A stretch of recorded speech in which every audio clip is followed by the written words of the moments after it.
आज भाषा दिवस। यस भाषा दिवसको सुखद उपलक्ष्यमा म तामाङ र नेवा समुदाय लगायत बागमती प्रदेश र समग्र नेपालमा बसोबास गर्नुहुने सम्पूर्ण आदरणीय जनसमुदायमा हार्दिक शुभकामना व्यक्त गर्न चाहन्छु। हामीले यो बागमती प्रदेशमा नेपाल भाषा र तामाङ भाषालाई सरकारी कामकाजको भाषाको रूपमा प्रयोग गर्नको निम्ति सबैभन्दा पहिला 2080 साल मङ्सिरको 11 गते बागमती प्रदेश सभामा हामीले विधेयक पारित गरेका थियौँ। त्यो विधेयक पारित भइसकेपछि त्यसले कानुनको रूप लियो र 2081 साल वैशाखको 24 गते अर्थात् आजकै दिनबाट हामीले बागमती प्रदेशमा नेपाल भाषा र तामाङ भाषालाई सरकारी कामकाजको भाषाको रूपमा कार्यान्वयनमा लग्यौँ। यहाँहरू सबैलाई थाहा छ कि हामीले त्यो भाषा ऐन जारी गर्ने बेलामा म बागमती प्रदेश सरकारको आन्तरिक मामिला तथा कानुन मन्त्रीको रूपमा कार्यरत थिएँ र त्यतिखेर हामीले यो भाषा ऐन पास गर्नको लागि धेरै ठुलो मेहनत गऱ्यौँ। त्यतिखेर नेपाल भाषाको बारेमा धेरै हाम्रो बिचमा विवाद रहेन, तर तामाङ भाषाको लिपिको बारेमा हामीले त्यो बेलामा एउटा अन्तिम टुङ्गोमा पुग्नको लागि धेरै नै मेहनत गर्नु पर्यो। त्यहाँ दुईटा लिपिहरू थियो, एउटा तामाइक लिपि र अर्को के लिपि रे अर्को सम्बोटा लिपि। सम्बोटा लिपि पुरानो लिपि रहेछ र तामाइक लिपि चाहिँ त्यसको समृद्ध या विकसित लिपि रहेछ। र हामीले म कानुन मन्त्रीको हैसियतले नै त्यतिखेर मैले विज्ञहरूसँग छलफल गरेँ। छलफल गरिसकेपछि तामाइक लिपि नै अहिलेको लागि उपयुक्त हुन्छ भनेर विज्ञहरूले दिएको सुझाव अनुसार हामीले तामाङ भाषामा त्यतिखेर सम्बोटा नभएर तामाइक लिपि पारित गरेका थियौँ र आज हामीले तामाइक लिपि अरू यो रञ्जना लिपि सँगसँगै विभिन्न हाम्रो सरकारी कार्यालयहरूमा त्यहाँ कार्यान्वयनको क्रममा भएको हुनाले अहिले बोर्डहरू लेखिएको छ, तर त्यसलाई अहिले आम जनताको बिचमा सेवा प्रवाह गर्ने गरिकन कार्यान्वयन गर्न सकिएको छैन। अघि पनि यहाँनिर उद्घोषक मित्रले भन्नुभयो कि यो अहिले कुन अवस्थामा छ।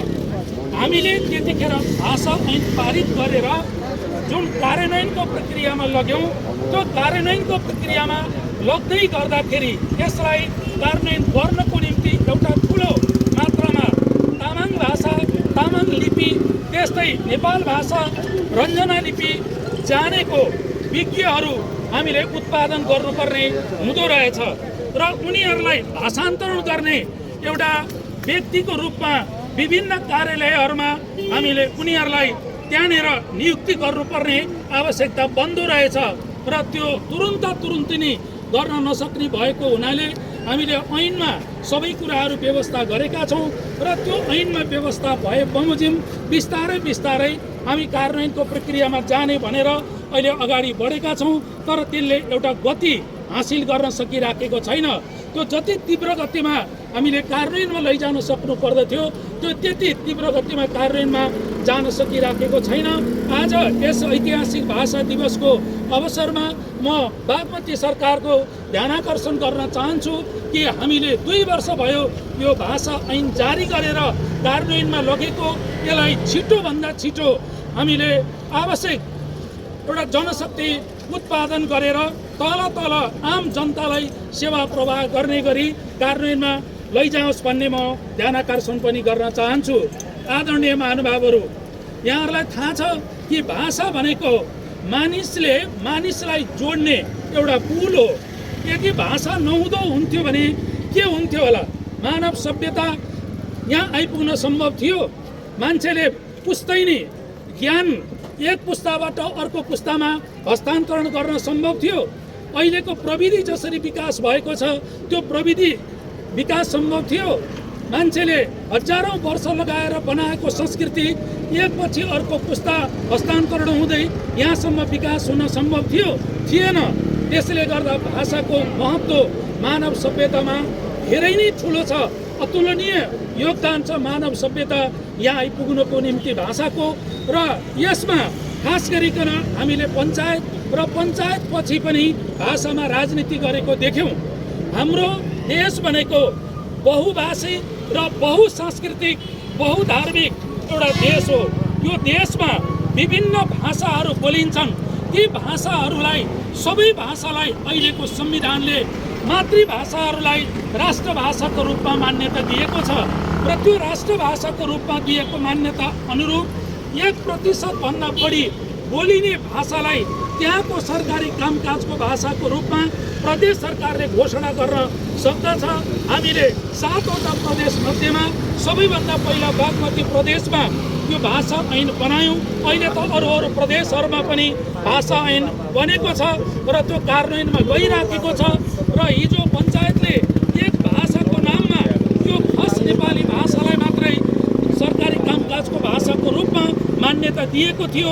त्यतिखेर कैयौँ भाषाहरू लोप भए।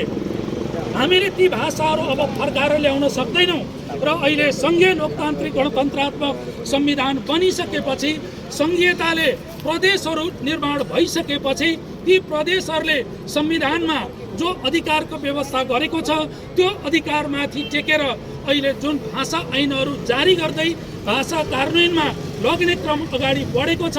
अब यसले नेपालमा बोलिने कुनै पनि समुदायको मातृभाषा लोप हुने छैन। ती मातृभाषाहरू 1% भन्दा बढी भएकोलाई ढिलो या छिटो प्रदेश सरकारले सरकारी कामकाजको भाषाको रूपमा ऐन बनाएर कार्यान्वयनमा लैजानेछ। यिनै कुराहरू यहाँहरूको बिचमा राख्दै पुनः एकचोटि म आज यस भाषा दिवसको अवसरमा सम्पूर्ण तामाङ नेवा लगायत सबै समुदायहरू र बागमती प्रदेशवासी सबै आदरणीय जनसमुदायमा हार्दिक शुभकामना व्यक्त गर्दै मेरा आफ्ना भनाइहरू यहाँ अन्त गर्दछु। धन्यवाद, नमस्कार।